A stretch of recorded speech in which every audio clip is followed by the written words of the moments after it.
Today on our show, Winnie the Pooh and Tudyk too. We'll find out how fast and furious we can get. and Andy gets crowned. Today on Last in Line. See, I told you we should have left earlier. Don't worry, we just missed the previews. But I like the previews, so watch it on your phone. Stop being a baby. Tickets. 3, please. You 3 together? I mean, we're not together. Theater 1 on your right. Welcome to First Look. Is that Dave? No, that's not Dave. First Look.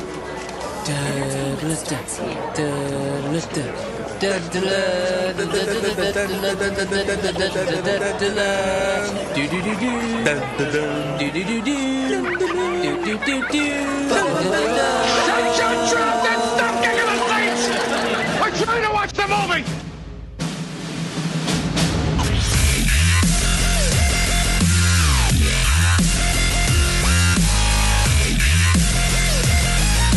Hey, welcome one and all to the podcast equivalent of showing up late to the theater and getting stuck with your neck jammed all the way back in the front row. We got a ton of things we want to get to today, so we're going to start things off real quick. Joining me as always, it's Mr. Andy Reyes. Andy? Oh, thank you. I am the Scotty Smalls to these two. Well, I wouldn't call them heroes. They're something else. They're legends. And as we all know from Sandlot, not the Goonies, legends never die. And on the other side of the table, it's Mr. Nat Martin. Oh, hello. Good evening, good morning, good night.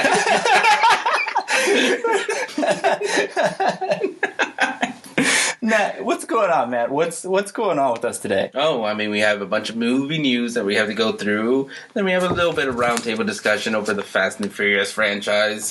Then we lodge on down to the Geek Lounge. We talk about geeky stuff. And then we end our episode with a game of taglines. Oh, also not to mention that you and I get to ruin a movie. We'll hold the movies as a surprise. So It's a real classic this week. It's an AMC movie, as I like to call. An American movie classic. But Can't wait. But at the top of every episode, during our game of taglines, what two players play, the winner gets to pick an episode that the loser has to review at the top of the episode. And last game, I defeated Kevin. No, what? Yeah, I defeated you. Yeah, I defeated Kevin. Yeah, You are the reigning champ. I am reigning champ. Well, Here's- For now. for now. for now. Nat is wearing the belt as we speak. I know it's a nice cardboard one with like bejewels and nice straps. It's got the spinner like John Cena's old belt. Yep. Champ, that's why I'm wearing elastic. But yeah, I gave Kevin an episode to review, and I gave Kevin a West Wing episode, season 3. Oh, it was the worst 45 minutes of my life. Oh my goodness. I clearly haven't lived a very hard life. There's worse episodes than the West Wing. I mean, like, worse shows and stuff that you can review.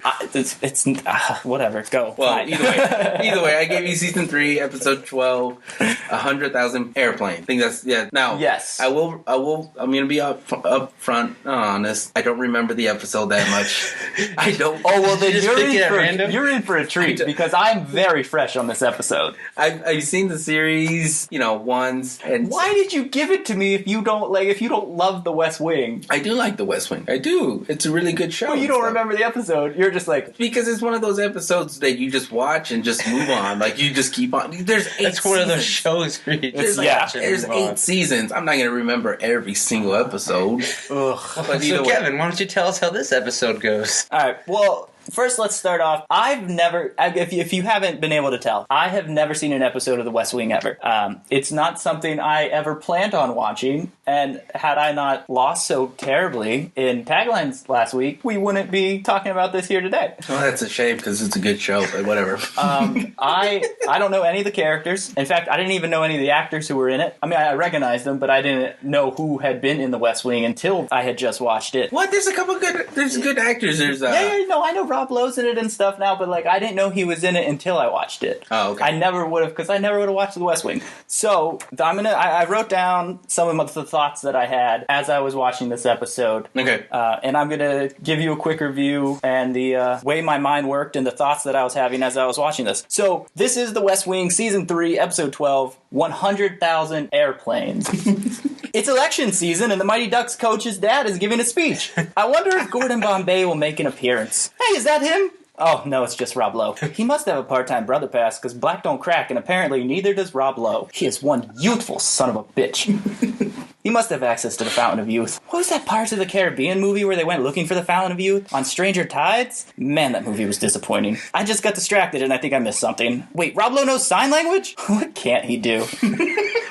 They're talking about how TV ratings work and it could not be more boring. There's a bunch of red and blue and green lines all over a bunch of TVs. Oh great, it's an episode about math. Gordon Bombay's dad is still talking. It must be important because people are applauding. Wait, they almost cured cancer? Someone better tell Aaron Sorkin you cannot just drop a bombshell like that out of nowhere.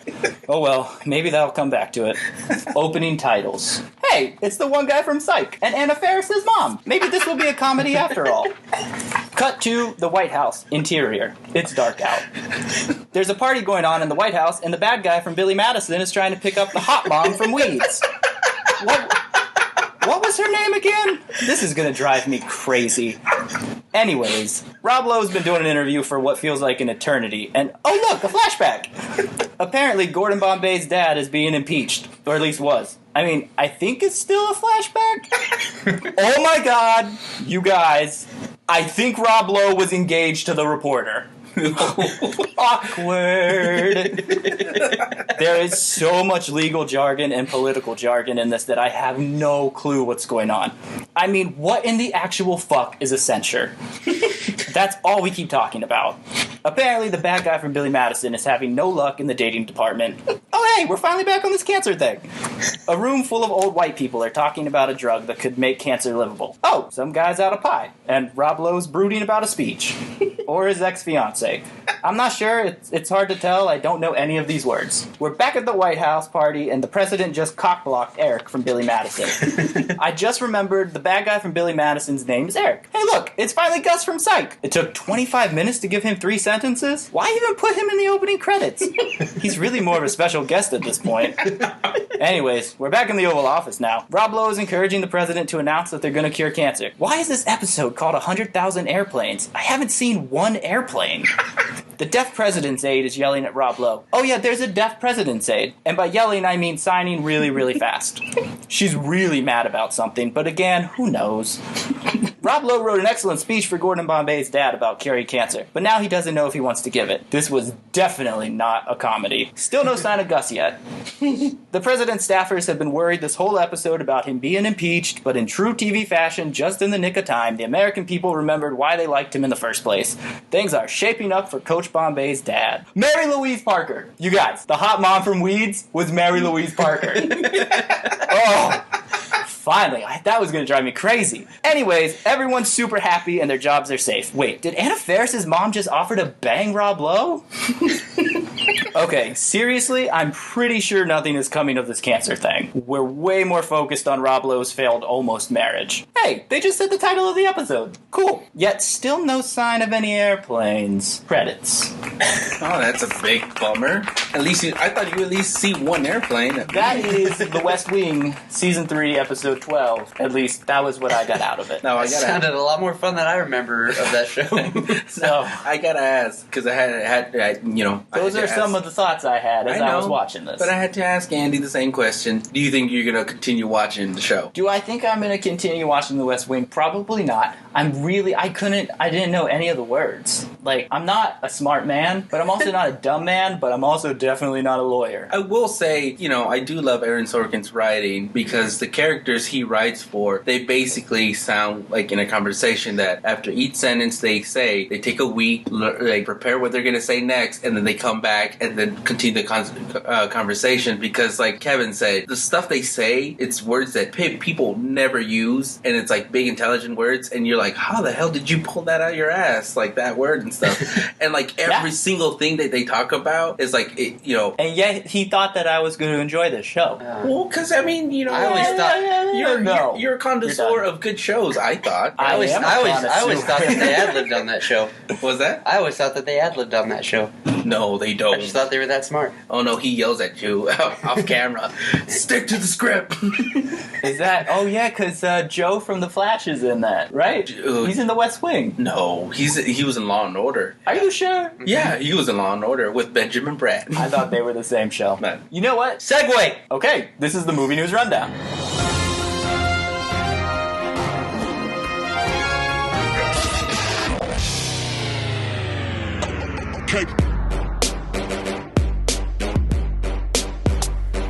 It's a movie news rundown, and it seems to me, with all these movies coming out, there's too much to see. And we are giving you a list of our Oscar picks. We're just telling you which ones look like the best flicks.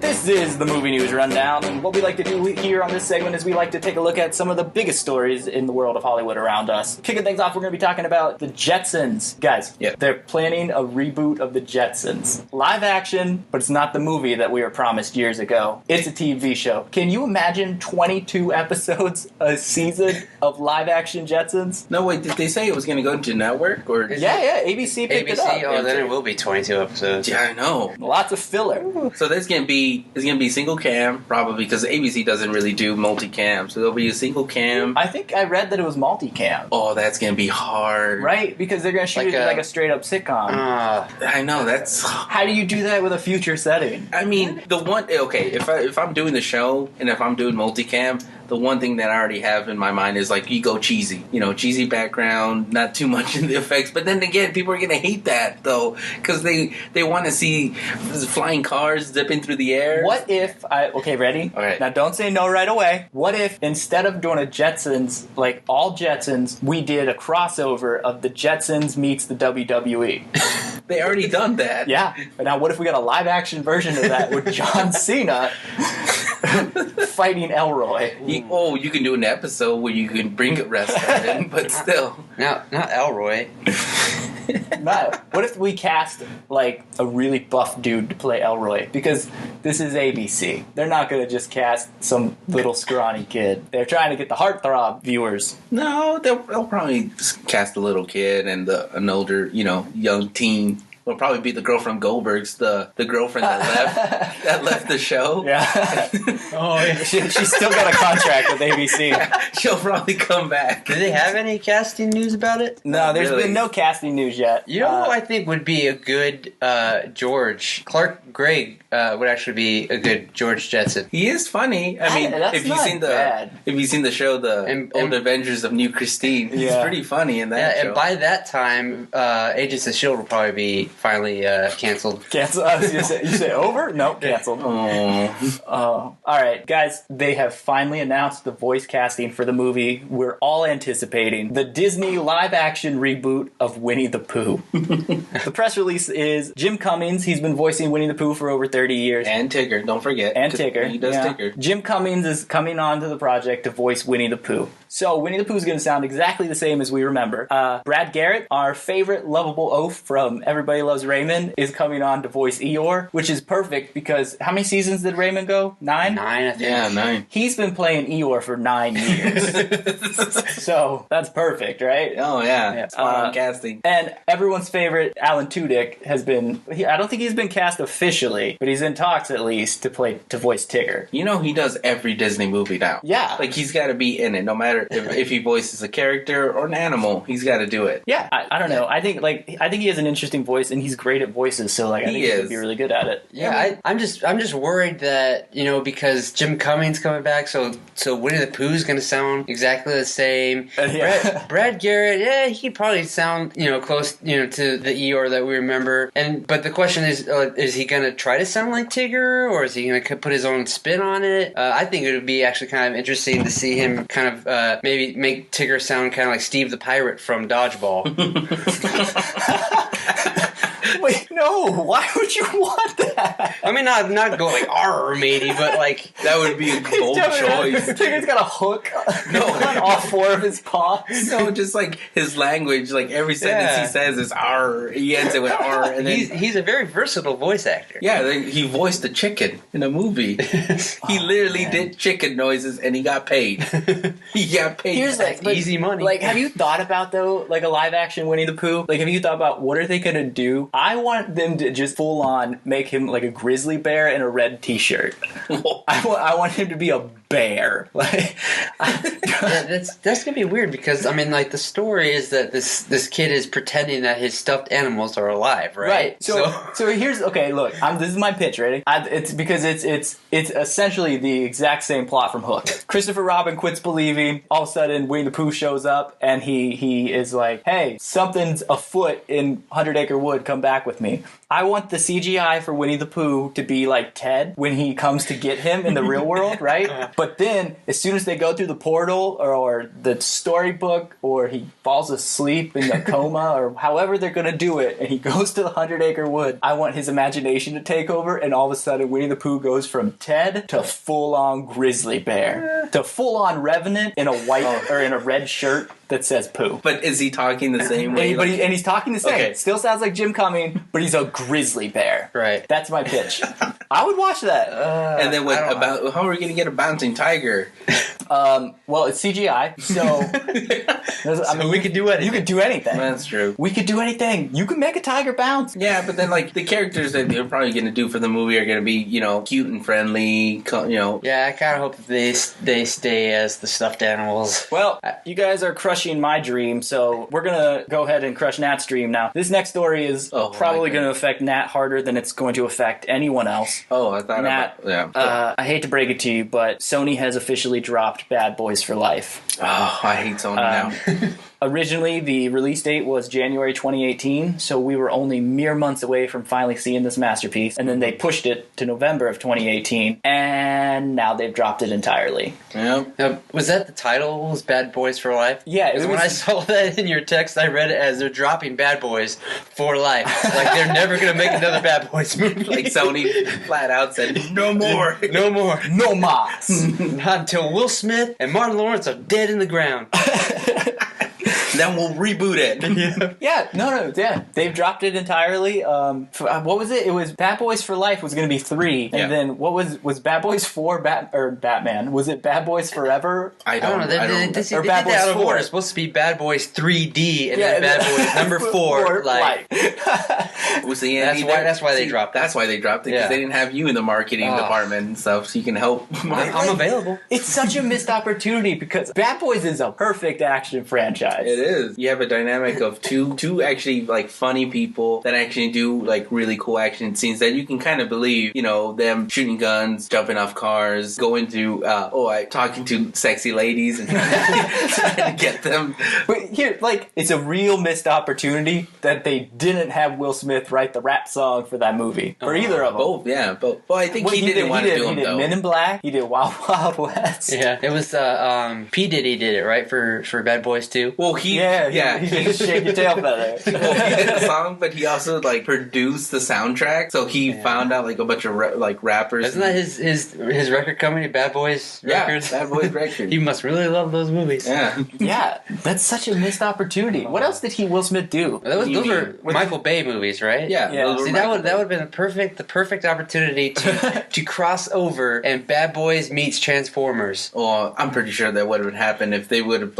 made Can you imagine Martin Lawrence talking back to Optimus Prime? I would be in the theater on day one. Oh man, we need to be making these movies. God, Hollywood, I'm available. Call me. But yeah, it is a bummer because I do like those movies. They're fun. There's the kind of action movies that kind of sort of like Fast and Furious a bit. To a point where it gets too crazy. Crazy action pieces. Some of the story doesn't really make sense, but you go along with it. Yeah, but every time there's a car scene in Bad Boys, those people are dead. Oh yeah, they're not trying to go, No, it's fine. Look, they jumped out at the last minute. But it is a bummer too because Will Smith is coming off, Suicide Squad, and he did another movie with David Ayer, Bright, which comes out this year. Well, speaking of movies that are real bummers, that are action films, we're putting Fast and the Furious under the movie scope. Hit the music, Andy.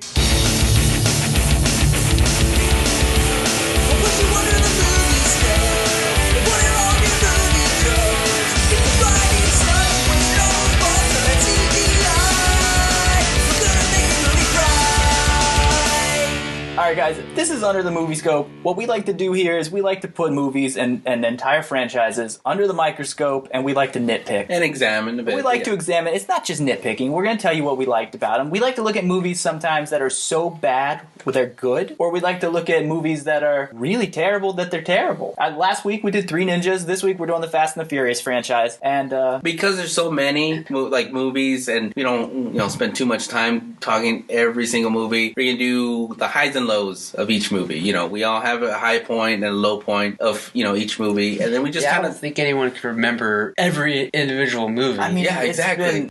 There was like 5 years between 3 and 4. Yeah. So I think we've had like 4 presidents within the whole scope of these movies. And then like Kevin, and to be fair, we could nitpick these things all day. Yeah, we can. And so giving you a high and a low is going to be the quickest way to get you guys in and out and moving on. So we'll start with the first one. I'll go first. The classic one. Oh, the Fast and the Furious, the film that started it all. Yeah. My high point for that movie is it's got to be the first race. The first race where Paul Walker goes in, all cool and chillax and shows off his car.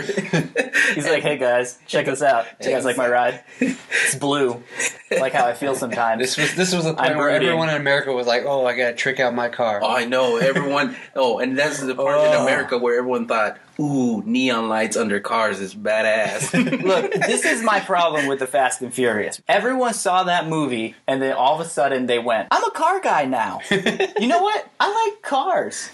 Guys, then they would go tell their friends, guys, I'm a car guy. No, you're not. You're an asshole. That's what you are. You're not a car guy. I'm not a car guy. I'm not going to pretend I'm a car guy because all of a sudden I watch the Fast and the Furious. I don't pretend I'm Dothraki because I watch Game of Thrones. It drives me up the wall. But, I'm sorry. I digress. But that leads to my low point. The low point of the first movie is the introduction of Nos. Because after that... The energy drink? Well, that's the thing. After the tanks that, makes the cars go super fast. After the first movie, people were like, I gotta have Nos. I gotta have this. I gotta go super fast. And then we had Nos energy drink because we gotta go fast. And did that come out after the movie? Yeah, it did. And then we had Nas the rapper for like a second. Whoa.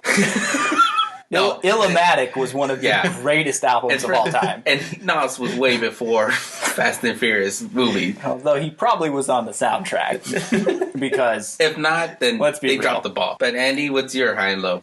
My low is the fact that this movie caused a group of people in my hometown to get together in a parking lot after hours, just sitting by their cars with their stupid what do you call those? The when the doors flip up? Oh, the suicide doors. Yeah, and they're just. This was stupid. Okay, but that's nothing to do with the movie. But I mean, overall, the first movie does because it caused that. Again, that goes to the discussion of you introduce these car parts, and then people are like, "Oh, I'm all about it." Like you said, I'm all about cars now. But if they had seen Grease, they would have just sat around in their car. They wouldn't have tricked it out. They just would have been hanging out in a parking lot drinking a malt. Yeah. Though I'm pretty sure John Travolta probably would have put neon lights and Nos if that was available to Grease Lightning. Oh my god! Can you imagine a reimagining of Grease? Like a modern day Grease? Oh my gosh. We can finally have a black guy in the movie.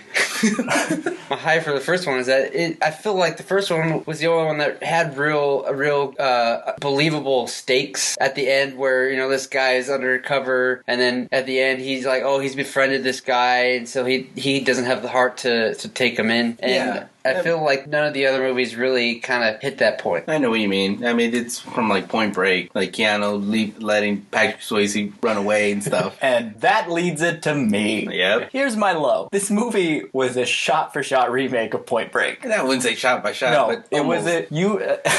but it was a total remake of Point Break. And It was like, 10 years people used to like surfing. What are they like now? Cars. Yeah. And 10 years ago when I watched it for the first time, I didn't put that together. I recently rewatched Point Break because perfect movie. Yeah, yes, it is. They teach Point Break in film school on how to make the perfect movie. Mm-hmm. So I rewatched Point Break and I realized, I was like, guys, this is Fast and the Furious. I mean, but like, the other way around. Keanu replaced with Paul Walker. Yep. Patrick Swayze replaced with Vin Diesel. like, like it's Point Break. Surfboards gone. We got cars. The guy's sister. I mean, that's my low, and that's such a nitpicky thing to just be like, it's a remake and a bad one.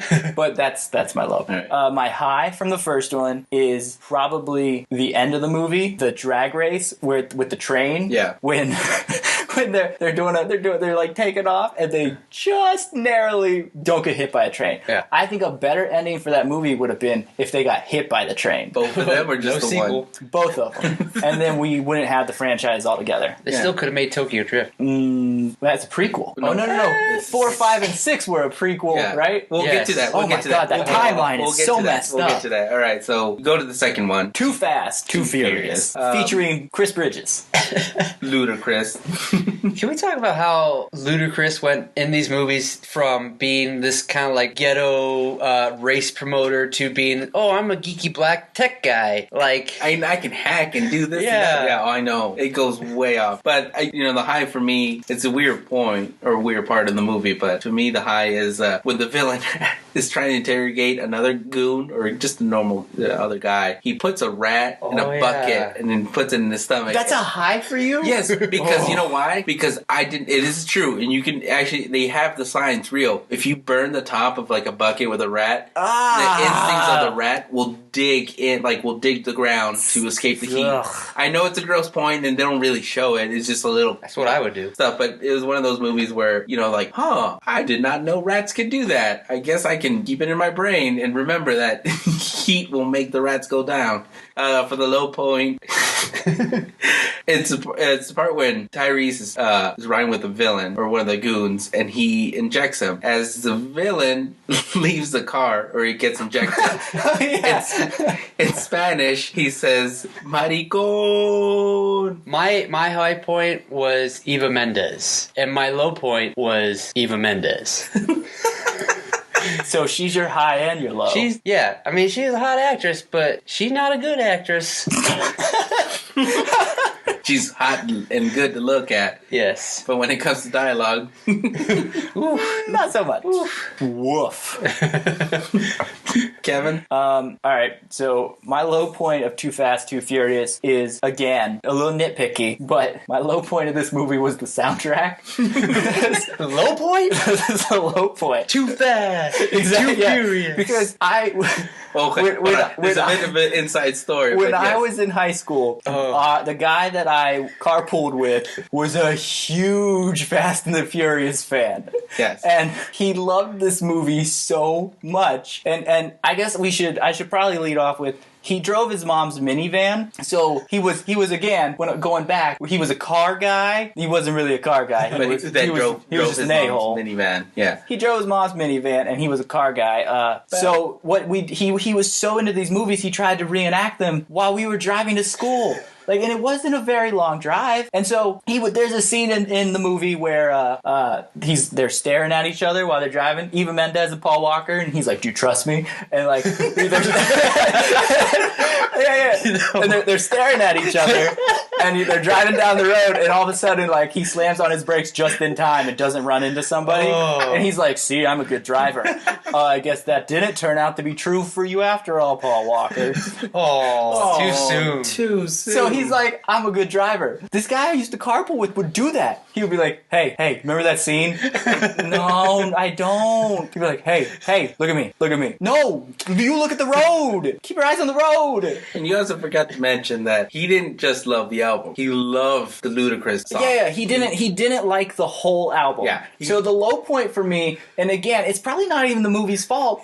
It was high school's fault. That Too Fast, Too Furious song, that was the lowest point for me because I had to hear that every single day. I know, and it almost like he had it on repeat, didn't he? Yeah, because I remember, loved it. Because I remember one car ride with him, he played it like 3 times back to back. Back to back, yeah. And it was like, okay, we get it. We know the song. I get it. Fast. You're too fast for y'all. Too fast for you. But no. So that's my low point. My high point, though, is the most ridiculous moment in that entire movie is the boat scene at the end of the movie. Yes. When Tyrese and Paul Walker are driving in that car and they're flying towards the yacht. They're chasing the yacht. And he goes onto the dock and it's arched just perfect enough that he could ramp over it and the car comes crashing down onto the yacht. Oh. They literally crash a party with a car. Right. And everyone's like, we fine. gotta do this every movie. Yeah. Yeah. And so, like, everyone was fine, and they walked away like it was nothing. Cars don't do that.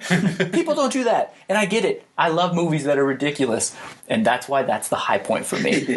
Moving on, let's go on to the worst in the Fast and the Furious franchise. That's still debatable, but debatable. Yeah. All right, you know what? That's fine. I don't think it's that bad. Yes, it's not. You bring in new characters after 2 movies. Can I tell you why I think this is the low point of the franchise? All right, go. It's nobody wanted to come back for it. Like they're right there. They were just like, no thanks, I'm out. And then they finally got Vin Diesel to go, all right, I'll make a cameo at the end. I know. And now all of a sudden, that entire franchise is his baby.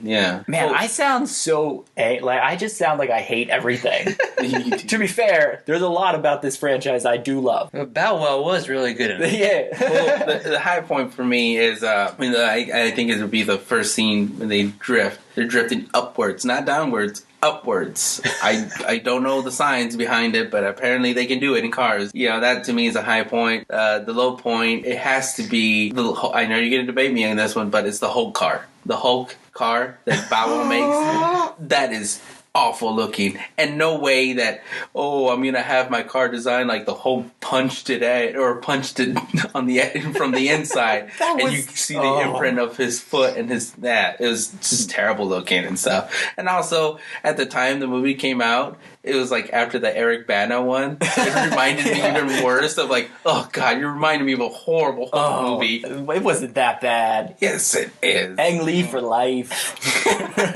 I mean, I love Crouching Tiger, Hidden Dragon, but when it comes to that Hulk movie, it's not very good. All right, Andy, take it away. My low point was Lucas Black, the main character, because this was he had a little run back in the day where he made a couple movies, and every movie I saw him in, I was like, man, this guy's the worst actor. You just didn't like his Southern charm. Yeah, I know. An Alabama kid going to Tokyo. But going back to what I said earlier, my favorite. I think my high point probably Bow Wow. This was his. I guess training day, as you will. Like if he was gonna win an Oscar, it would have been for Fast and the Furious Tokyo Drift. Not like Mike. No. Well, he was in Rebound too. Was he in Rebound? Yes, he was. Who did he play in Rebound? I don't know, some kid. Was that his name? Rebound? No, you're confusing. Like Mike. No, I'm pretty sure. No, he was not in Rebound. All right, let's. All right, we'll debate this later. Okay, so wait, that was your low? No, Bow Wow was my high. Oh, okay, sorry. So that was your high. His low was Lucas Black. Lucas Black. Oh. Yep. My high for Tokyo Drift was the beginning scene where Zachary Ty Bryant makes an appearance. Oh yeah, I forgot about that. That's a high. That's my high. Is that entire opening scene with Kid Rock, which will come and play in our movie. Is because it was just so over the top. They're just like, let's race, okay, and then they destroyed an entire subdivision. Oh yeah. It was almost like a Michael Bay film. It was so ridiculous. You couldn't help but love it. I cheered for the entire scene. I did like it, even with Kid Rock as during the background. Now, my low point though is also that scene because It's so like they're just like, let's race. Okay, what do I get if I win? And then the girl offers herself up. You think Zachary Ty Bryant, being a douchebag, would go, the winner gets her? No, she's like, the winner gets me. What? Got some self-esteem. I know. She's a high school chick. Come on. That was my low. It was also my high, but also my low. What is the fourth one? Fast and Furious? Yeah. I think it's just Fast and Furious. Fast and Furious? Yep. So it's like a soft reboot? It was right? it was the reboot. Was it a hard? It wasn't a hard reboot though. It kind of was because they brought back. It was all. It's all still tied to the same universe, thing, yeah. right? Well, they sort of like gloss over the third one. They don't mention it. I think there's a little bit of time in between the third one and the fourth one, right? It was kind of like this. These are where these characters are at now. I like the fourth one. I know everyone says the fifth one is the best, but I mean I like the fifth one too. But yeah, I like the fourth one. Well, to me, the fourth one is just, they tried to go a bit serious, and it didn't work out. For me, because you can't be a serious movie and then still have like action scenes where they literally roll a tank of like over a car that even though the tank is still burning over a car and no one's hurt, no damage and stuff to the drivers and stuff. You just can't be that serious of bringing in the drug cartel storyline and then have like. I'm sorry, but I'm pretty sure you never watched that one, right?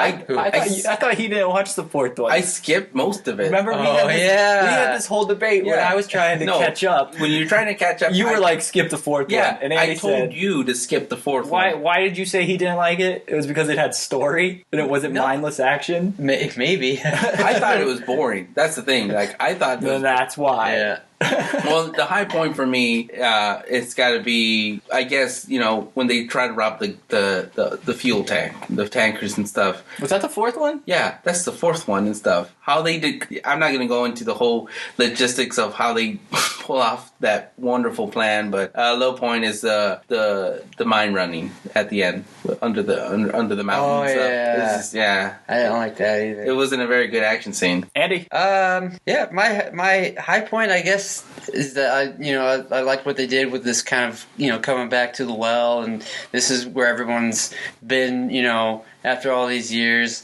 My low point is that it's a little forgettable. I don't really remember a lot that goes on in it. That is the exact same thing that, like, my high and low point is that I don't remember Fast and Furious. I don't remember the fourth one. I remember that it leads into the fifth one. Yeah. That's all I remember, is that it sets up the next movie and then they it back just to featured it. Yeah. I don't remember anything else. Let's move on to the fifth one. The Fast fifth one, Five. I mean, obviously, high point for me is The Rock. And I know there's so many great Rock moments, but to me is the first time you meet The Rock. When he gets off the plane and he gets, meets the cop, and the cop's like, what do you need? What do you not? And then to me, the favorite line is at the end of the scene where literally The Rock tells the cop, and stay the fuck out of my way. Because that, to me, was like, yes, game on. Because they get one, because it was PG-13. It's PG-13 and they get one. But just the way he said it, it just got me, like, I was like all in, like, yes, The Rock. And then I guess the low point for me is the fight he has with Vin Diesel. Not per se the fight, like they have, the way it ends. Because I know people love Vin Diesel. I don't in this franchise, but he's got to win the fight. Like, he to me, in a believable fight, of course, I always pick The Rock. Doesn't he have it like in his contract that he wins all his fights? That's when it comes out. I guess he lost that in Guardians because Groot kind of died, didn't he? Well, he self-sacrifices, so he can. Yeah. You can kind of debate, like, oh, no, I didn't. I win all fights unless I martyr myself. Yeah, don't they all have that in their contracts? He does. Uh-huh. And then later, doesn't The Rock have that too? No, The Rock doesn't care. He's a team player.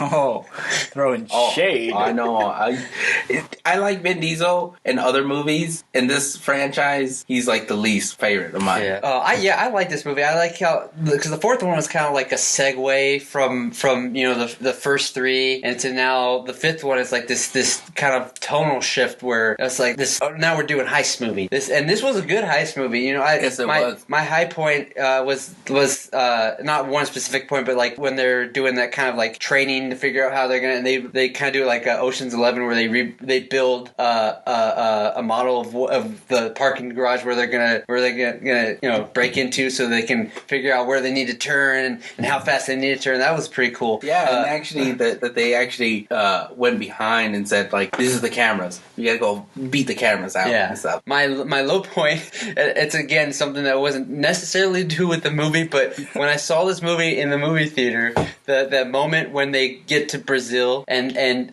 they bring back the guy from the first movie, Vince, and the guy sitting in front of us in the movie theater, that guy.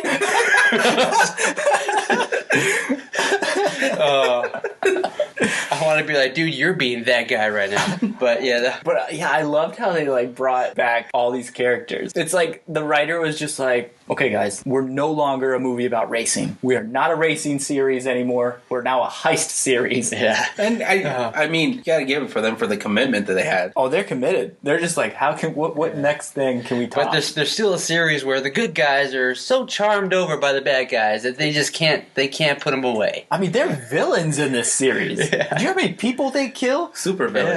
Yeah. They kill so many people, not on purpose. It's okay that we're bad guys because we're a family. Yeah. Kevin, what's your high and low? All right, so my low for Fast 5 is the very beginning of the movie, and not because the movie's starting, because I actually like Fast 5. I think it has a lot of good things about it. But my low point is the beginning of this movie when the prison bus is coming down the road, and Brian's like, I'm gonna stop the bus. I'm gonna flip the bus, and the bus T-bones his car, and the bus flips repeatedly, and Brian's totally fine. His car gets a scratch on the bumper. Vin Diesel's somehow alive in the bus because the prison transport bus is exactly like a school bus, right? There's no seatbelts. No seatbelts. If a bus flips that many times, you're gonna be dead. End of story. Period. There's no getting out of that. Dead. And he gets out like without a broken bone, no scratch. Yeah, like my thing is not about realism because again, these movies are not realistic, and that's fine. That's why we watch them. But it was so over the top ridiculous, and then going forward, it's all part of the same scene. Yeah. When all of a sudden there's a chase scene on the roof, and like they're running across the rooftops. Oh yeah. And they're being shot at. Yeah. And they're jumping from roof to roof, and bullets are whizzing by, and then they finally get down into the sewers, and Vin Diesel's like, "Hey, we gotta go do something," and Mia's like, "Hey, I'm not doing that." Well, why not? I'm pregnant. That's how we found out she's pregnant.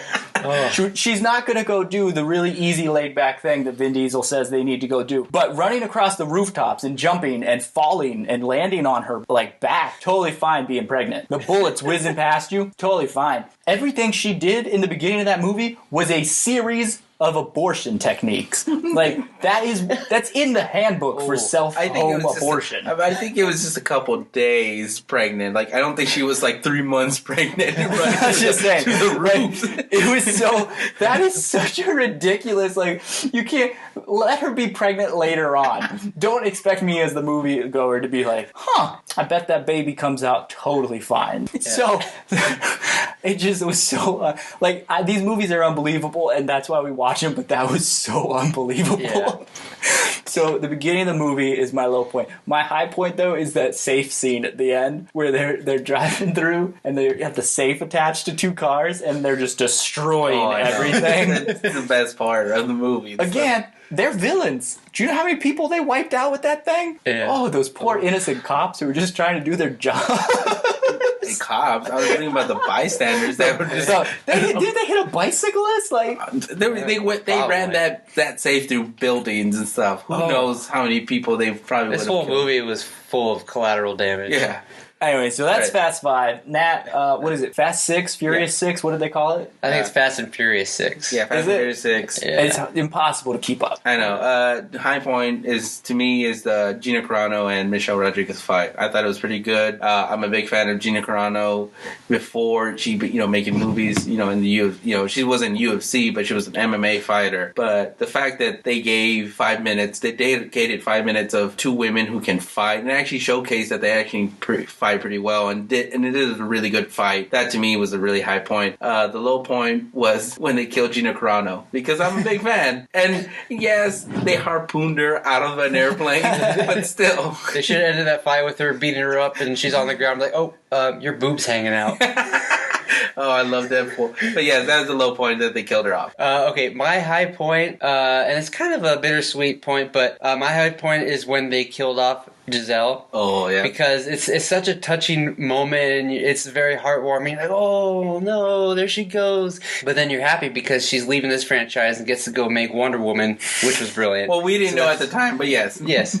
But Andy did. But in retrospect, that's my high point. And my low point is how they were like, oh, Michelle Rodriguez is out of prison now, so let's bring her back to life. Because if you don't remember, she died in the fourth one, right? Well, yeah, they killed her off. Yeah. But then we all... Now she's alive. Nobody dies in these movies. But then the fifth movie, you had the stinger scene at the very They end. electrocuted her. Yeah. And then it was like, oh, she's alive. And then it set up for the sixth one. I'll just real quick. My low point is exactly the same as yours. Is when Han and Giselle died. I don't know what my high point for 6 is. I just remember them killing Giselle and Han and being like, "Aww." Yeah. Han didn't die in that one. At the end. Yeah, At the end of 6. Yeah, because because they showed you back what happened in Tokyo Drift. And it had that great, that could be your high, the great stinger scene. Yeah, with Jason Statham. With Chef Chelios. Because that's who he was playing. Yeah, you know, I guarantee you, Crank and Fast and the Furious are a shared universe. No, I have a theory that Jason Statham is Deathstroke in this franchise. He's a super villain that has great accuracy, tons of guns, tons of ammo, and somehow can survive anything. All right, so I don't really have a high then. So I guess let's move on. It's Furious 7. I haven't seen Furious 7. Oh, come on, Andy, you're missing out. That was the one I liked the most. Really? Yeah. High point for me was I guess the last fight towards the end, the third act. Paul Walker fights Tony Jaa. If you don't know Tony Jaa, he's a great like action star, great movies and stuff. And the low part was the fight against Vin Diesel and Jason Statham. The streets always win. That's right. God, that was a because Vin Diesel's not allowed to lose fights. That was the low point for me because if you watch wrestling, it almost seems like when John Cena wrestles, because John Cena wins a lot. It's in his contract. He's not allowed to lose. Yeah. So that's what it bugged me. Like, golly, again, Vin Diesel's got to win another fight. Yeah. Well, I haven't seen the movie, but I have seen the trailer. So from the trailer, my high and low point is that stupid song. Yeah, the song that guy wrote for Paul Walker. Oh. It's been a long day. Yeah. My high point because it made me cry, but my low point because it made me ugly cry like a freaking baby. My low point of that movie was The Rock. He was glistening that entire movie. It's like I don't know who is his baby oil guy, but they probably pay that guy good money to rub him down before every scene because every scene he was shining like from head to toe. I don't know how they gripped him. I don't know how they put him in cars. He was so baby oiled up. I thought he'd slide right out of the car. Would you want that job? Do you want to be like aside from the crew and they're like, all right, I think that's his wife's job. I think that was in his prenup. No, I'd take that job at a heartbeat. Grease boy, come lather him up. Grease boy. Okay. Can I get a credit in the movie? Grease boy. Grease boy. Yeah, so and my high point is the plane scene. I haven't seen Fate of the Furious, but to me there's no way you can top that. When they shove those cars out of the airplane and Tyrese freaks out. I don't know why they write Tyrese as the guy who doesn't know the plan.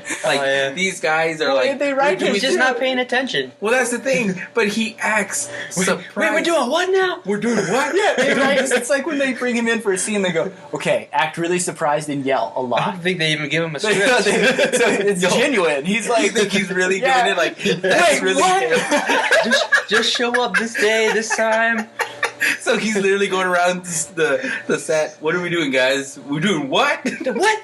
Where'd that car come from? Oh, see, that's why they get good reaction shots then, because they're like, Tyrese, get in this car. We'll tell you what we're doing later. Have you seen Fate? Yes, I did see Fate. I saw the trailer. Me too. I won't go into much then, I guess. The high point, there's a scene where Jason Statham saves a baby in an airplane. And the high point is he basically is John Wick. Like the way John Wick takes down like those guys, with the fast motions, like sweeping kicks, and how he reloads. That's how he acts while carrying a baby in a baby's like carriers. Is Jason Statham part of like the crew now? Like yes, because they basically did like a Suicide Squad where like, hey, you're a villain. We need you in our team now. The low point overall was Vin Diesel. He, to me, like I always said, not my favorite character in the whole franchise. Yeah, because Paul Walker carried him throughout that entire franchise. Because he acts the and same. now he's gone. He acts the same way through. Like he thinks he's like smart and witty, but he's not though. And it's always that low, groggly voice and. Andy, you watched the trailer? Yeah, I don't even remember the trailer. Yeah, I don't really have much either. Matt, does it hold up the Fast and Furious franchise? You've seen 1 through 8. It's ridiculous, but it's fun. I think it's time they just move on from the franchise. Yeah, and I think it's time we move on. I could not agree more. That was exhausting. Yet again, another movie scope taking the wind out of our sails. We ran out of Nas on that one, but yes. Now, what's coming up next? Well, you know what? It's time to chill and relax at the Geek Lounge. Welcome to the Geek Lounge, where nerds learn and the word is good. So adjust your glasses, puff on your inhaler, and make yourself at home in the Geek Lounge. Yeah. This is the Geek Lounge. What we like to do here is we like to kick back and get a little nerdy. We like to take a look at the big stories happening in the geek sphere, and today we have one of the biggest stories from the past couple of weeks is still this Obi-Wan news. Guys, we're getting an Obi-Wan spin-off, which is exciting news if you were wanting this movie, because we've been waiting for them to announce it, and they finally have. Andy, as an Obi-Wan fan, as a prequel apologist, No way. as an Obi-Wan fan, what do you expect from this movie? Okay, so as far as I'm concerned, there's 3 Obi-Wan movies they can make, and only one of them is good. Okay, the first one is where they make a movie about Obi-Wan Kenobi as a youngling, which would be stupid. The second one would be Obi-Wan as an old man in the desert doing nothing, because he did nothing in between episode 3 and episode 4, so that would just be boring. And then the third movie that they can make, which they won't make, but I wish they would, and I've been wishing that they would be to write off the prequels and make this a prequel reboot. I mean, but he could have been doing a lot of stuff between 3 and 4. I mean, we don't know what adventures he went on. The only thing he did was, in 18 years, go from looking 30 to looking 60. Like, that's all he did. Oh, Nat, as our resident prequel apologist. Yes, because I do like the prequels. Hey, I don't care You're what the people one. say. Yeah, I'm the one. I keep putting it off on you guys, but like, I was really little when those came out, and I don't hate them. I liked the first one when it came out, because I was young. But by the time the second one came out, I was in high school, and I feel like the second prequel, Attack of the Clone, was the first movie that I can remember where I was like, wow, that's a bad movie. Because before then I would kind of like write it off. I'm like, oh, that's good. Like, that was the first time I started kind of like becoming jaded towards movies, as you would say. Nat, what do you expect from this movie, man? Well, depending on what Andy said, what are they gonna do? Are they gonna go young? Are they gonna do like a Will Young when he meets Qui-Gon? Because when we meet Obi-Wan in the prequels, he's still kind of training. He's a Padawan. He's a Padawan, but it seems like he's like in year 2 or year 3 of his training. Like he's not fully there, but he was still training with Qui-Gon. They could go that way, or they can go, old man getting to be there, old man Obi-Wan Kenobi hiding out, trying to get away from the Empire and stuff. The thing that kind of brings me to the movie, or the supposedly spinoff, is the director that they got, or at least they have slated for the movie. He's sort of a serious director. Mm-hmm. He doesn't really do high action pieces. Yeah. So it's gonna be kind of interesting how this real serious director might take. He could actually bring some legitimacy to this movie. Actually bring nice dialogue. It could be kind of like what Logan did, not R-rated, but how that tone of let's take a character and let's flush him out. Now that you say that, there is a 4th movie they can make, and that movie is titled Obi-Wan Kenobi, Force Ghost, a Star Wars story. It's about his adventures in the Force Ghost world. Yes. That's not how the Force works. Yeah, as Han said, yeah, that's not how the Force works. Look, I will watch any Star Wars movie that they make, but I mean they've announced all these possibilities of spin-off movies. A Jabba the Hutt movie, don't want it. No, there's a new report that claimed that they're working on a Jabba the Hutt movie. I don't know. They've talked about a. Why would we want that? Yeah, it seems more of an episode of Star Wars than you give me a Jabba the Hutt episode. You give me a Jabba the Hutt movie where we find out how he met Salacious Crumb, like a buddy cop film. Oh, but he's a gangster though. That's the thing. Are they going to do the rise and power of Jabba the Hutt? How he become Give me Scarface, but with Jabba the Hutt and Salacious Crumb. So he starts out like a normal slug, like a CGI love fest. Like no, I think it'd be more like Raging Bull, and Jabba the Hutt is Robert De Niro, and Salacious Crumb is Joe Pesci, and so Jabba the Hutt started off as like a young, skinny, fighter, and then he just became that fat slug. Well, you can do what they did in The Godfather.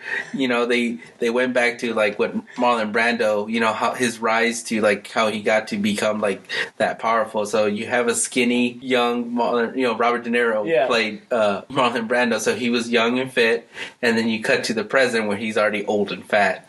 So you can do that with Jabba the Hutt. I'm convinced Robert De Niro to play Jabba the Hutt.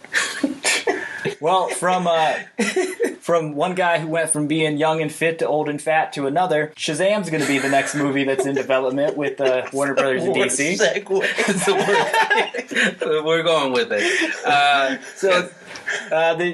He did an interview that said, yes, Shazam's going into production when Justice League is done, so that's going to be the next movie that we're at least going into production on. Yeah. But I also have to know that if you look up in IMDb, and they do, it's report or confirmed that they cut out Black Adam, a.k.a. The Rock. Because he was been praising, I'm playing Black Adam, and they had to cut him out. I guess they're going a different direction with Shazam.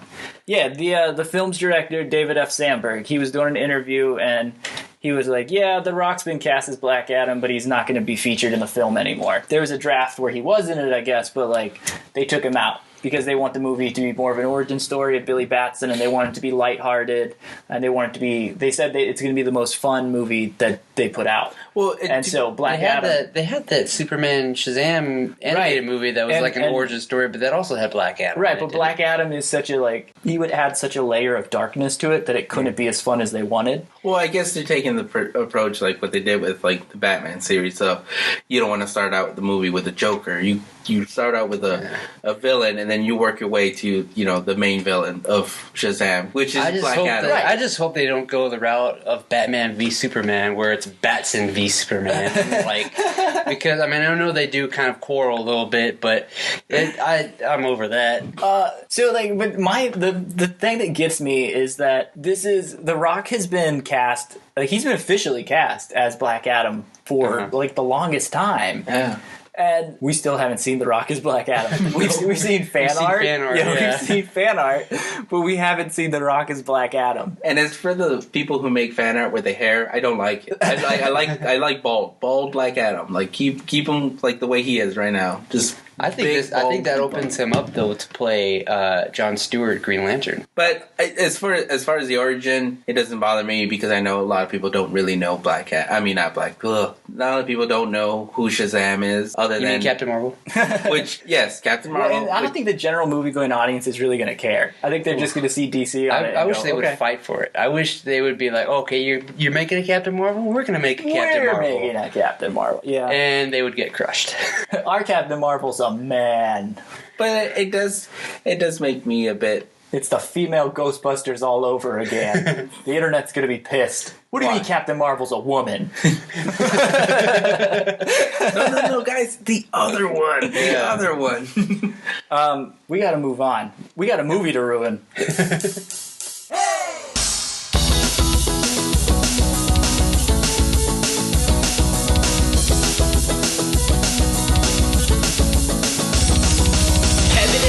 rule the movies. Kevin and Nat rule the movies. Kevin and Nat rule the movies that Andy's never seen. Oh, it's awful. Ah, I know. Oh, smells like my ass, right? Oh, yeah. Maybe your ass. It's weird, huh? Like a bitter, sour ass. Oh. It's like you poured it right from your butt. Oh, I will get you another one ASAP. Thanks. So bad. How could you drink that? I struggled through most of it, but the butt fruit just kind of settled at the bottom. Guys, Matt and I are about to ruin, well, I don't want to say ruin. I feel like, if anything, we're just going to make it better, and you're going to want to see this movie, Andy. Okay. Nat and I are going to be doing a little review of the 2000 classic Ready to Rumble. Nat, we would call this movie an AMC film. Yes, an American movie classic. The movie starts off. So it's wrestling clips. Wrestling clip. But the movie is about two best friends, like me and Kevin. Gordy and Sean, David Arquette, and... Scott Conn. Or as you might know him, Andy, the guy from the Hawaii Five-0 remake. Oh, the show. Well, these two guys, best friends, they're huge wrestling fans. They also work for a septic cleaning company. They go around and empty out the porta potties. And stuff. So the movie starts out that they get tickets for Monday night show for WCW Nitro. They go to the show. They're super pumped. They're like, "Yeah, we get to see our favorite wrestler." Their favorite wrestler is the guy named Jimmy King, who's played by none other than Lake Placid himself, Oliver Platt. There you go. Yes, because he's got a body of a wrestler. So they go watch the show. Or as Diamond Dallas Page says in the movie, it's like wrestling a harpoon whale. So they go watch the show, and during the show, they're in the stands. They don't know what's going on, but in the ring, there's some drama going on. What the drama's going on is Jimmy King is late again. Jimmy King is late for events constantly because he's always getting drunk. The man is a stone-cold alcoholic. So he comes into the ring. He's probably been drinking a little bit, but he's not hammered yet. So he comes into the ring, and Diamond Dallas Page is like, "Jimmy, where you been, man?" He's like, "Traffic, baby." Traffic. Now, without going too over-explaining stuff, we all know... Look, yes, wrestling is fake, but what's real is that they actually do the moves and stuff. Yes, it doesn't really hurt them, but whatever. Doesn't really hurt them. Well, let me tell you about this match with Diamond Dallas Page. So he thinks, I'm just having a regular match, but that's what the tables are turned, where DDP, Diamond Dallas Page... He gets the wink from... his manager, Sinclair. He basically gives a wink going, let's do this. And he legit starts throwing elbows and punches. Just beating Oliver Platt down. Jimmy the King. Jimmy the King down. And he's like, "What the hell's wrong with you, man?" So then he picks up Jimmy the King, he throws him out of the ring. Then Jimmy King finds a chair. Boom, hits Diamond Dallas Page in the head with a steel chair. Then all of a sudden, all of the goons come out. The goon squad comes out. We got Conan. Do you remember Conan? No. We got Billy the Kid. Do you remember Billy the Kid? No. Man, these are deep cuts into the WCW.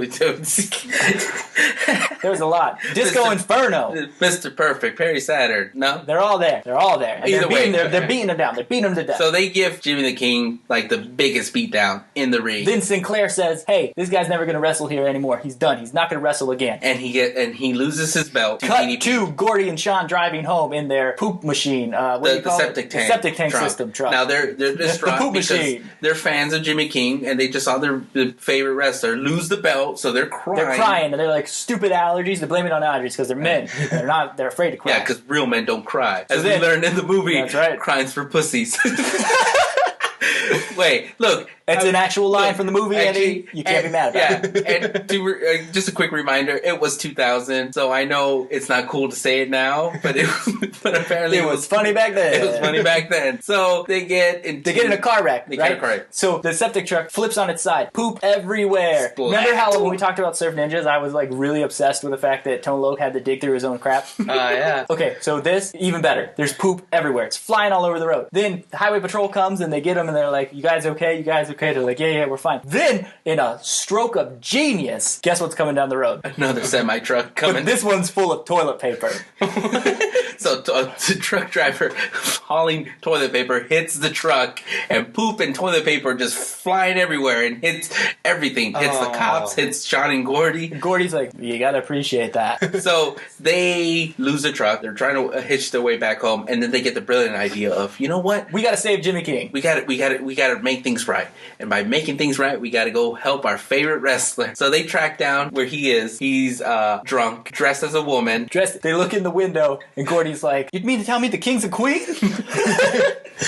And he's basically in a trailer park and at his low point and stuff. He's at his lowest. Because he's mad hammered. They're knocking on the window and they're like, Jimmy King! And he's like, go away, it's not me. I'm a woman. They're like, yeah, but you sound like a man. So it throws a beer bottle through the window and goes, piss off. So it takes a couple beers to convince him, but basically they say, we got $30. He says, okay, personal appearance fee, $30, 5 minutes. So they're like, oh my god, we got an appearance with the king. So they're like, how do I look? They go, well, it looks like you're covered in shit.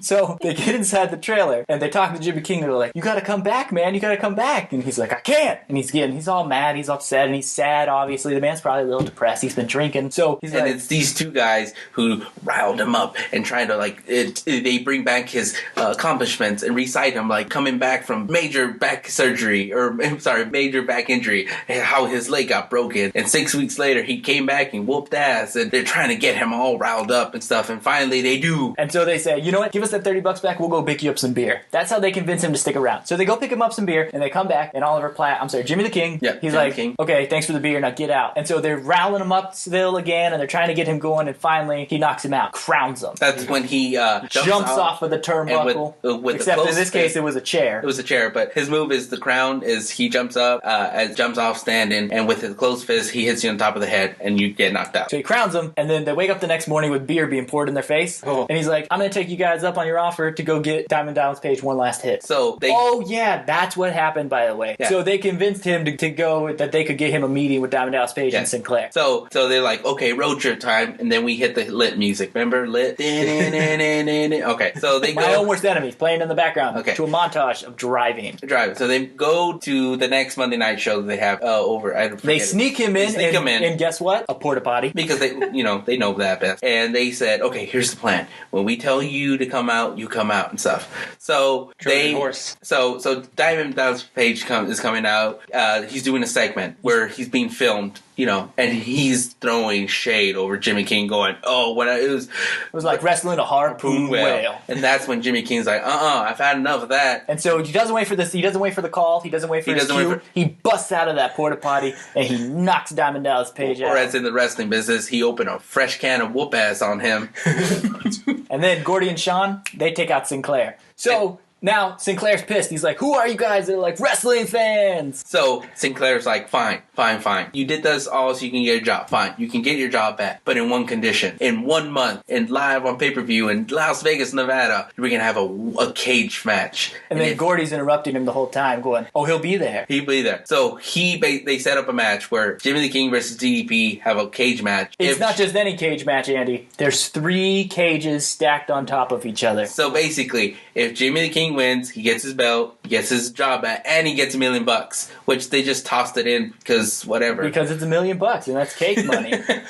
So then it goes, okay, now we got to train. We got to start training this match for this death match, as he calls it. So they go meet Sal Bandini, played by the late great Martin Landau. I know, R.I.P. Pouring out for him. And when he meets him, he's training a bunch of high schoolers how to wrestle. They come out, they got neck braces on and casts and everything, and they look like they're just hurting. Yeah, because that's his style of training. He knocks you out. He likes to bend you, break you, knock you out and stuff. So he's teaching Oliver Platt, like, that kind of style of wrestling, that's the wrong kind. I'm showing you how to real wrestle and stuff. So they start training and stuff. That's when I guess Sid Vicious. And well, that's when Sinclair, Joey Pants, finds out his goons come in to take out Sal Bandini. Sal Bandini he puts a hurting on these two, but they also bust him down. He ends up in the hospital, not in a coma, but he's got broken bones. He's got casts. He's in one of those beds. So they all go to the hospital, see him, and at this point, by the way, Gordy is dating the Nitro girl. One of the Sasha. But it turns out that she's working for Sinclair. And that's what we find out is in the hospital. So Gordy's like, you know what? I got this, Sal. I'm going to go get you a Butterfinger. So he goes to the vending machine to get him a Butterfinger, and he hears the Nitro girl talking to Sinclair. And she's like, Gordy's a loser. I don't want to be here. So he takes the Butterfinger back to Sal. And Jimmy the King is like, Sean, can I have a Butterfinger? Says, no, we got to go. So Guess who steals Sal Bandini's Butterfinger? We're out in the parking lot. Gordy hits Jimmy the King in the chest, and he's like, "Hey man, we're fine. You've got this. You'll be okay." And Jimmy goes, "Oh!" And you hear a crunch. He grabs his chest like he's hurting. My Butterfinger. So with Sal Bandini injured, they're like, okay, we got to go back to basics. We got to go train some more and stuff. Back to their hometown and stuff. Now we go into. Let's just jump ahead. We go into the fight now. So after training, they go. All right, it's time for the fight.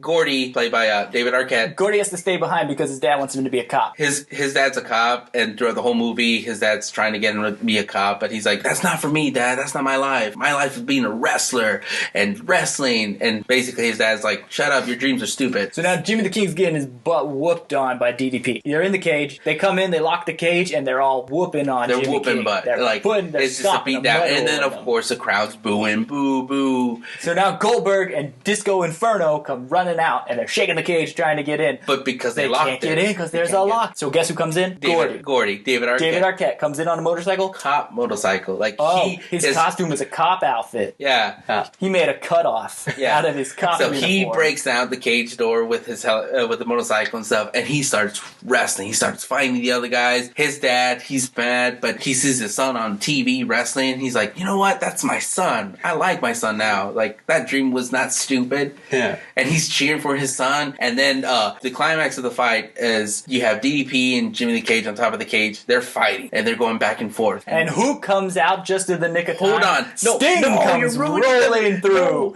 Sting comes in on a zip line, and he knocks DDP down with a baseball bat. But that's after DDP throws Jimmy the King out. Like, he knocks him off the cage, and it's like, oh no, DDP's gonna win. Jimmy King grabs the belt. Now Jimmy King is the champion. He won $1 million. The end. There's a lot more going on. You'll love it because the soundtrack, when you listen to the soundtrack, you're like, wow, that's 2000 right there. Oh, yeah. It'll take you back. Kid Rock, Lit, Van Halen. Yeah, that was so 2000. Britney Spears jokes. Now, Andy, based off of that quick review, would you see this movie? Based off the review, maybe not. Based off what you said about the soundtrack, I might give it a chance. Fair enough. Guys, we're coming up to the end of this episode, and what we like to do on each and every episode is we like to sit back and we like to play taglines. It's time for taglines. No, Mom, it's not a waste of our time. This is Taglines. Guys, this is the end of our show, and we'd like to sit back and we'd like to play this game. I lost last time, and as you heard at the beginning of the episode, I had to review The West Wing. So Nat is our current champion. Nat, how are you feeling, champ? A bit nervous, because, you never know what kind of movies you're going to pull out. Andy, you lost the first game. You're coming in ready to take him off. I mean, you were trash-talking him earlier. Yeah, you better be nervous. I'm going to throw you through 3 figurative cages, man. It's on now. And I'm going to come in as Sting to help him. We're taking that belt from you. If there's collusion, I will call collusion. This game is rigged, alright? It's rigged. I will end this game. Alright, guys, let's get started. Round 1, fight. Nat, we're going to start with you. The first tagline is The Man on the Moon. Man on the Moon, I guess, Superman Returns. That is incorrect. Andy, The Man on the Moon. It's not Apollo 13, because we all know how that ended. But maybe they were trying to trick us. Apollo 13. That is incorrect. Okay. Nat, coming to you. What do you want? Give me the director, please. The director of this film was Ron Underwood. Underworld. That is incorrect. Andy, Ron Underwood. The Man on the Moon. Is it Rocket Man? That is incorrect. Nat, what do you want? I guess the year they came out. The year this film came out was 2002. Ron Underwood. Is it actually The Man on the Moon? That is incorrect. Okay. Andy, 2002, Ron Underwood, The Man on the Moon. Man, Too Fast, Too Furious. You know what? I would like to see that franchise go to the moon, but that's incorrect. Okay. Nat, we're coming to you. I guess. You can have a quote, or you can have the genre. You guys give me the quote. You blew up my wood bar stools. You know how hard it is to get wood on the moon? Is it Rocket Man? That is incorrect. Andy, we're coming to you. Your quote is, you married twins? No, I met the perfect woman, so I had her cloned. Which one's which? Who cares? Is it The Adventures of Pluto Nash? Andy, that is correct. Oh, yes! Okay, wait, that's 2 points. 2 points. Andy gets 2 points. Okay. All right. I don't know why I didn't think of that sooner. All right, Andy, you're on the board with 2.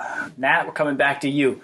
The tagline for this movie is, they're getting the lowdown on the high price of living. The Beverly Hillbillies. That is incorrect. Andy? Ocean's 11? That is incorrect.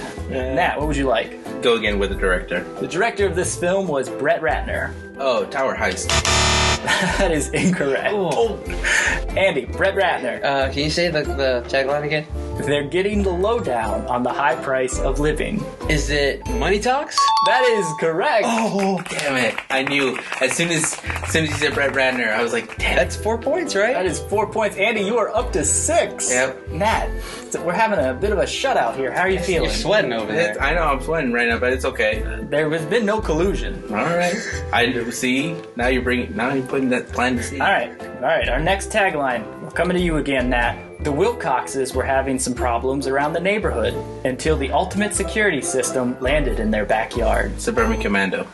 Ooh, Nat with 5 points. Nice. Close game again. There was no thinking with that one. Yeah, I like that movie. All right, 5 points to Nat. All right. Nat, you trail by 1. That's fine. Andy, your tagline is, you are the experiment. Secret Life of Pets? That is incorrect. Nat, you are the experiment. Project X. That is incorrect. All right. Andy, what would you like? Give me director. The director of this film was Richard Kelly. Or you are the experiment. The Matrix? That is incorrect. The Box. That is correct. Oh. What? That's correct. You didn't want your clue? No. All right. I mean, it doesn't matter. But I still get dinged a point, so it's still 4. That's 9. Oh, Yeah. So Nat, you're sitting at 9. This is gonna be a quick game. Andy, you had such a strong lead. Hold on. It's anyone's game. All right, Andy, we're coming back to you. All right. The tagline is one hell of a ride. Is it Ghost Rider? That is incorrect. Nat, Final Destination 3. that is incorrect. That was a good one. I know. That's what I'm trying to think. All right, Andy, what do you want? Crap. Give me a quote. All right, Andy, you asked for a quote, and your quote is, who are you? I'm the accountant. That's supposed to mean something to me? It will if I add you to the books. One hell of a ride. One hell of a ride was the tagline. I'm not getting anywhere on this. All right. 3, 2. Drive Angry. That is correct. What? Really? That is correct. Oh my God, no. Jeez. That is correct. Oh my god, and that's game point, isn't it? That was 4 points. 4 points. Yeah, that's Yes. 4 points. Andy, Drive Angry for the win. Man. It's all right. Oh, I don't know how I pulled that one off. It's all right. Oh, Nat, you were sitting pretty at 9. It's all right. Hey, you win some, you lose some. It's fine. That was a quick game. It's okay. I lost. All right, Nat, you lost. As punishment, I get to see and review an episode of what Andy's liking. Andy, I'm going to let you take it away on this one. Yeah, I've been thinking about this really hard. I've asked you a couple questions of shows that you've seen or haven't seen, and I think I've decided what I want you to watch is an episode of a show called You're the Worst from season 1. It's episode 5, and you should watch it tomorrow on Sunday because the episode's called Sunday Fun Day. Ooh. And that's an FX show, right? Yes. Okay. No, it used to be FX, now it's FXX, but it might be FXX now? Either way, it's on Hulu. Yeah. Do they have the whole season? They have on all there? seasons on there right now. Just in case you get hooked, So- like me in the West Wing. So season 1, episode 5, Sunday Fun Day. Sunday Fun Day. All right. Sunday Fun Day. I'm super impressed with you right now. Me too. You have stolen the belt. I am Andy not- is our new reigning champion of taglines. I'm not gonna spoil the episode I would have given you, but I'm gonna save it for next time. Okay. When I play you, I'm not giving it to Kevin. I'm just gonna give it to you. Guys, when we come back, Nat is going to finally be able to lead the game. We thought it was going to be a while. I know, I thought so too, believe me.